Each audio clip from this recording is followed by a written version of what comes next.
Meet the tomorrow today. ICFI is the bridge between tomorrow and today. Bridge between aspirations and accomplishment. Bridge between I wish to I can. I will remove the gap. Welcome to the I. I am ICFI. Belief called I. I can fly above imagination. ICFI.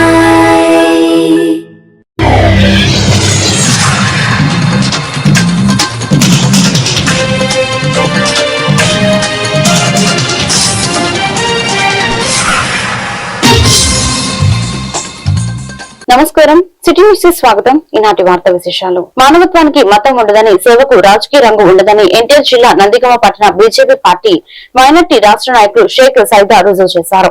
Khammam జిల్లా మధురకు చెందిన షేక్ గౌసియాకు తల్లిదండ్రులు లేని పరిస్థితిలో వివాహం కుదిరింది. తల్లి ఖర్చులకు డబ్బులు లేక ఇబ్బంది పడుతున్న విషయం స్థానికుల ద్వారా తెలిసిన వెంటనే పరిష్కారం చూపాలన్న సంకల్పంతో ఆయన ముందుకు వచ్చారు. గౌసియా వివాహ ఖర్చుల నిమిత్తం దాతల నుంచి విరాళాలు సేకరించి కేవలం కొద్ది రోజుల్లోనే దాతల సహకారంతో 10,000 నగదును సమకూరించి మంగళవారం రోజున గౌసియాకు అందజేశారు.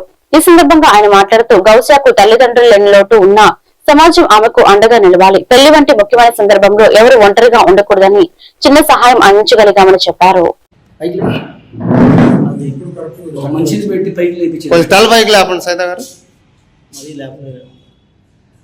ఇది సినిమా కాదు కదా, నేను విలేకరుని. నాన్న అమ్మ ఇద్దరు చనిపోయారు. ఆయనకు మ్యారేజ్ ఫిక్స్ అయితే అబ్బాయి ఏమో కట్నం లేకుండా పత్యాలకు చెందిన అబ్బాయి పెళ్లి చేసుకుంటున్నాడు. ఎవరో చెప్పారట బీజేపీ సైద కొద్దిగా ఇలాంటి వాడికి సహాయం చేస్తారని చెప్తే నా దగ్గర వచ్చింది అమ్మాయి. నిన్నంతా నేను మన పెద్ద దగ్గర తిరిగి ఒక 10,000 వసూలు చేసి అమ్మాయికి ఇస్తున్నాను. ఇది జరిగింది. ఎందుకంటే పేదవాళ్ళకు సహాయం చేయడం నాకు మొదటి నుంచి అలవాటు. దాదాపు ఇప్పటికీ ఒక 10-15 మందికి నేను ఇలా సర్వీస్ చేసి వాళ్ళకు అమౌంట్ ఇవ్వడం జరిగింది. అది విషయం. అమ్మాయిది ఏ ఊరు, ఎలా అప్రోచ్ అయ్యారు? ఏ ఊరు, ఎలా అప్రోచ్ అయ్యారు? ఏమ్మా అమ్మాయిది ఏ ఊరు? అమ్మాయి మధురకు చెందిన అమ్మాయి. ఇద్దరు పేరెంట్స్ ఫాదర్ మదర్ చనిపోయారు. ఇద్దరు చనిపోయారు. ఎవరు లేరు. వాళ్ళ నాయనమ్మ దగ్గర పెరుగుతుంది. ఎవరో చెప్పారంట బీజేపీ సహాయం చేస్తాడంటే అమ్మాయి నందిగా వస్తే నేను మన వాళ్ళ దగ్గర తీసుకెళ్ళి కొన్ని అమౌంట్ తలా 2,000, 1,000 అలా ఇచ్చారు. అవి మొత్తం కలిపి 10,000 అమ్మాయికి ఇస్తున్నాం. కాపు రిజర్వేషన్ పోరాట సమితి ఆధ్వర్యంలో గాంధీనగర్ ప్రెస్ క్లబ్ లో టీఆర్పీఎస్ కాపుగలం పేరుతో కాపు సామాజిక వర్గాల సమావేశం నిర్వహించారు. ఈ సమావేశంలో పెద్ద ఎత్తున కాపు సంఘాల నాయకులు పాల్గొన్నారు. టీఆర్పీఎస్ రాష్ట్ర అధ్యక్షుడు చెన్నమల్ల ప్రసాదరావు, కన్వీనర్ రావి శ్రీనివాసులు మీడియాతో మాట్లాడుతూ రాష్ట్రంలోని కాపు, తెలగ, బలిజ, ఒంటరి కులాలకు జనాభా ప్రాతిపదికన 12% ప్రత్యేక రిజర్వేషన్లు కల్పించాలని ప్రభుత్వాన్ని డిమాండ్ చేశారు. గత ఎన్నికల్లో 99% మంది కాపు సామాజిక వర్గం ఎన్డీఏ కూటమికి అండగా నిలిచిందని, ఇప్పుడు తమ చిరకాల వాంఛను తీర్చాల్సిన బాధ్యత ప్రభుత్వంపై ఉందని ఆయన పేర్కొన్నారు.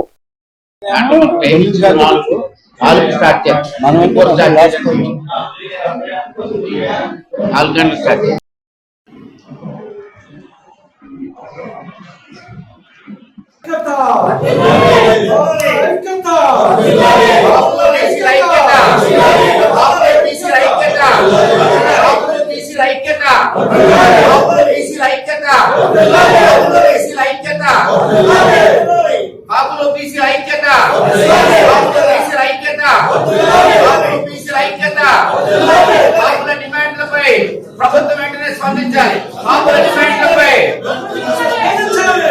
డిమాండ్లపై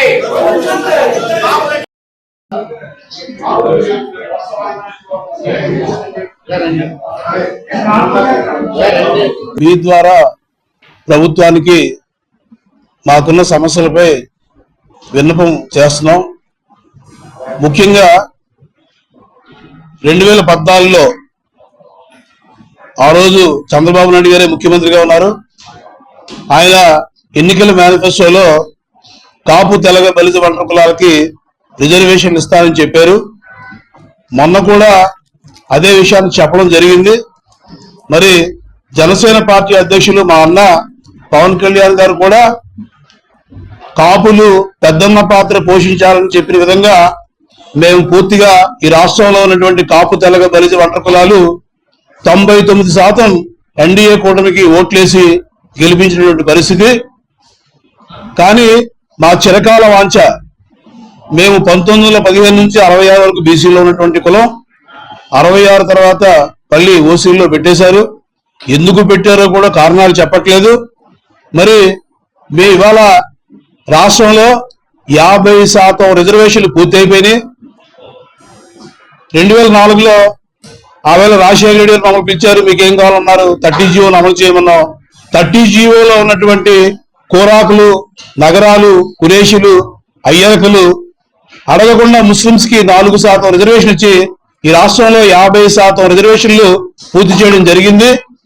మరి ఇప్పుడున్న పరిస్థితుల్లో ఆంధ్రప్రదేశ్ అసెంబ్లీలో రిజర్వేషన్ కోటాను పెంచితే గాని రిజర్వేషన్ ఇచ్చే పరిస్థితులు లేవు. కాబట్టి ఇవాళ ముఖ్యమంత్రి గారికి మేము ఒక విన్నపం చేస్తున్నాం. ఎవరికెంతో వారికి అంతనట్టుగా ఇవాళ రాష్ట్ర జనాభాలో అన్ని కులాల కన్నా అత్యధిక శాతంలో మేము ఉన్నాం. కాబట్టి మా జనాభా తామాషా ప్రాతిపదికన మాకు 12% ప్రత్యేక రిజర్వేషన్లు అమలు చేయమని అడుగుతున్నాం. ఇది సాధ్యం కాని విషయం ఏమీ కాదు, ఇది సాధ్యమైన విషయమే. ఇవాళ కేరళ, కర్ణాటక, తమిళనాడులో 62, 65, 67% రిజర్వేషన్లు ఆల్రెడీ దేశంలో అమలవుతున్నాయి. అయితే సుప్రీంకోర్టు గైడ్ లైన్స్ ప్రకారం ఏ రాష్ట్రంలో అయినా 50%కు మించి రిజర్వేషన్లు ఉండకూడదన్నారు. దానికి ప్రత్యేక కారణాలు చూపించమన్నారు. మరి అదే విధంగా ఈ రోజు సుప్రీంకోర్టు గాని కేంద్ర ప్రభుత్వం గాని గైడ్ లైన్స్ ఇచ్చింది. రాష్ట్రాలు వాళ్ళ అవసరాల మేరకు రిజర్వేషన్ కోటాలు పెంచుకోవచ్చని చెప్పినటువంటి సిద్ధాంతంలో గైడ్ లైన్స్ ప్రకారం ఇవాళ ఆంధ్ర అసెంబ్లీలో ఒక ప్రత్యేక తీర్మానం చేసి ప్రత్యేక కారణాలతో అమెరికాలోని తెలుగు నార్త్ అసోసియేషన్ తానా వారి సహాయంతో గుడివాడ నియోజకవర్గంలోని రైతులకు 25 లక్షలతో 700 టార్పలిన్లు, 100 స్పేర్లను తానా ట్రెజరర్ కస్తూరి తాజా దాతృత్వంలో స్థానిక ఎమ్మెల్యే వెనగల రాముడు చేతుల మీదుగా రైతులకు అందజేశారు. T4 లో భాగంగా రైతులకు సహాయం చేసినట్లు తానా మాజీ అధ్యక్షుడు అంజయ్ చౌదరి తెలిపారు. ఈ సందర్భంగా ఎమ్మెల్యే మాట్లాడుతూ ప్రవాసాంధ్రుల దాతృత్వానికి తానానే నిదర్శనమని, రైతులకు మేలు చేయడం చాలా సంతోషమన్నారు. కాలువలు, డ్రైనేజీల అభివృద్ధితో రైతాంగ సుదీర్ఘ సమస్యల పరిష్కారానికి కృషి చేస్తున్నామన్నారు.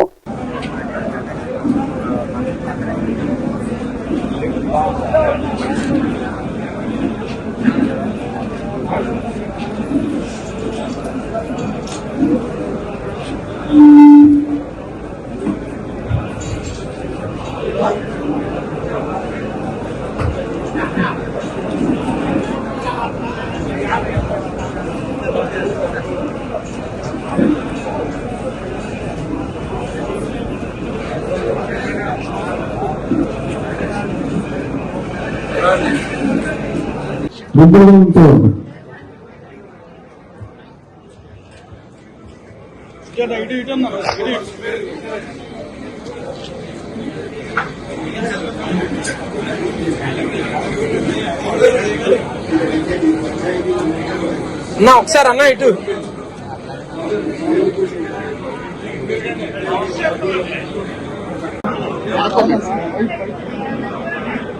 పైకి పెట్టినా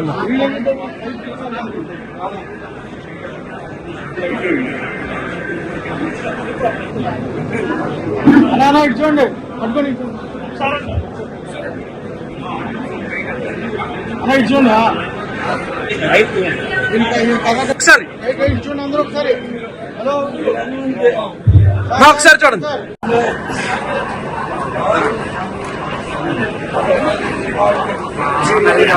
మీరు లక్కండి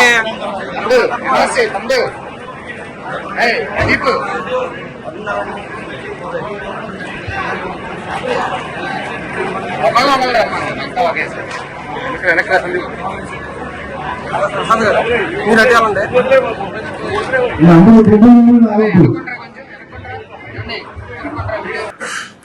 ఈరోజు తానా అంటే తెలియని వాళ్ళు ఎవరు ఉన్నారా?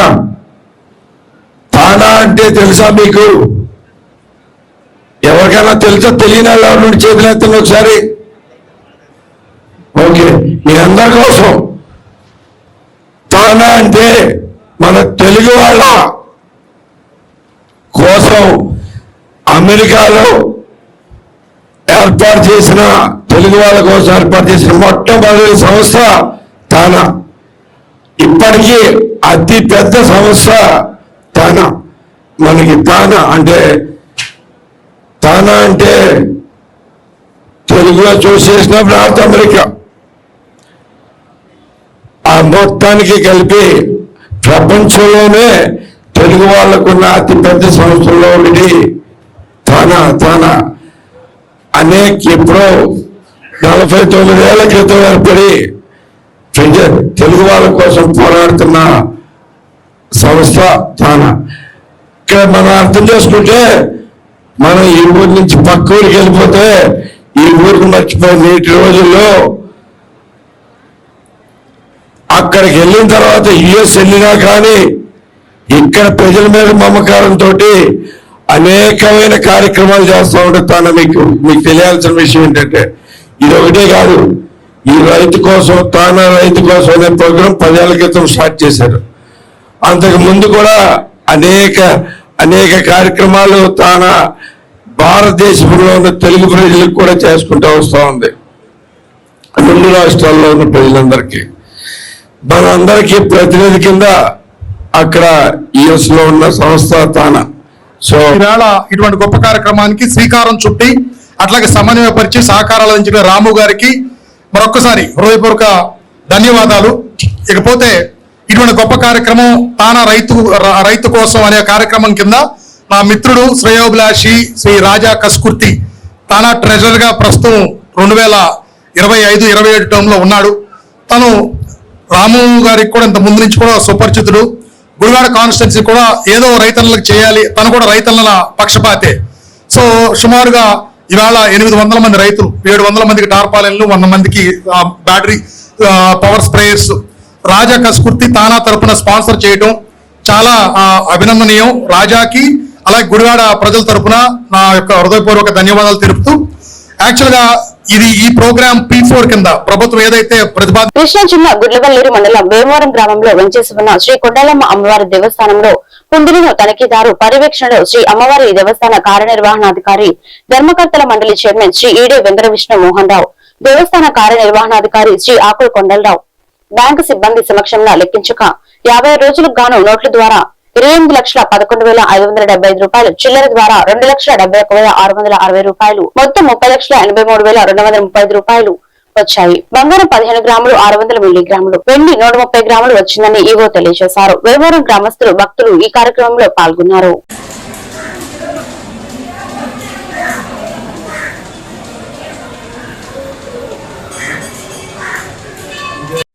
శ్రీ కొండలమ్మ దేవి అని మా కృష్ణా జిల్లా గుడ్లవల్లేరు మండలం వేమవరం గ్రామంలో వేయించేస్తున్న శ్రీ కొండలమ్మ అమ్మవారి దేవస్థానంలో ఈ రోజున హుండీ లెక్కింపు కార్యక్రమం అత్యంత వైభవంగా జరిగింది. ఈ హుండీలను తెరిచి లెక్కింపు కార్యక్రమం అంతా మా దేవస్థానం చైర్మన్ శ్రీ ఈడే మోహన్ గారు, ధర్మకర్తల మండలి సభ్యుల సమక్షంలో మచిలీపట్నం దేవాదాయ ధర్మాదాయ శాఖ శ్రీ తనిఖీదారు వారైన శ్రీ శ్రీనివాస్ గారి పర్యవేక్షణలో జరగబడింది. ఈ హుండీల లెక్కింపులో ఇంగూరు, మచిలీపట్నం, ఏలూరు పరిసర గ్రామాల నుండి సేవా భక్తులు వచ్చి ఈ లెక్కింపు కార్యక్రమంలో పాల్గొని పూర్తి చేస్తున్నారు.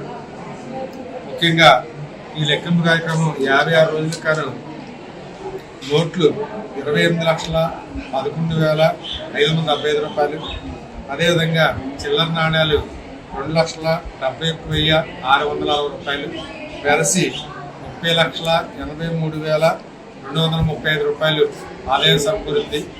యథావిధిగా వడ్లమన్నాడ ఇండియన్ బ్యాంక్ సిబ్బంది వారు హాజరై ఉన్నారు. ఈ లెక్కింపు కార్యక్రమం అంతా దిగ్విజయంగా పూర్తి చేయడం జరిగింది. శ్రీమాత్రే నమః, శ్రీ కొండలమ్మ దేవి. ఈ వార్తలు ఇంతటితో సమాప్తం. మరొక బులెటిన్లో మళ్ళీ కలుద్దాం. నమస్కారం.